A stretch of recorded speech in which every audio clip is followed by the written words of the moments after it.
Ayan. Dito muna sa labas maliligo si Bibi Delicia kasi sobrang init sa loob ng bahay. Ngayon, inaantay po namin si Kuya Bambin. Ang tagal-tagal po siyang kumilos. Mag-iisang oras na po kami dito nag-aantay. Wala pa rin po yung mainit na tubig. Nandito na si Duterte, oh. Kalkalbitan na yun. Kalkalbitan na ko. Yan.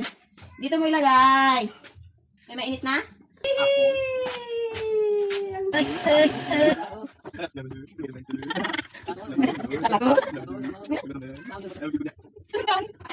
Para makita ng mga ano na hindi ito umiiyak pag pinapaliguan.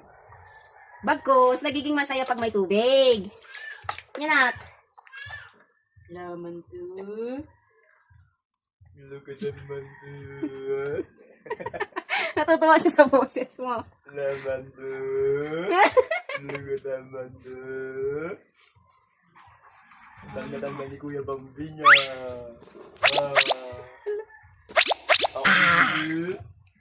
Bibi Delicia.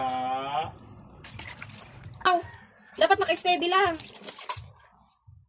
Sabi kang shampoo kay kalbo eh. Hindi. Hindi ito. Hindi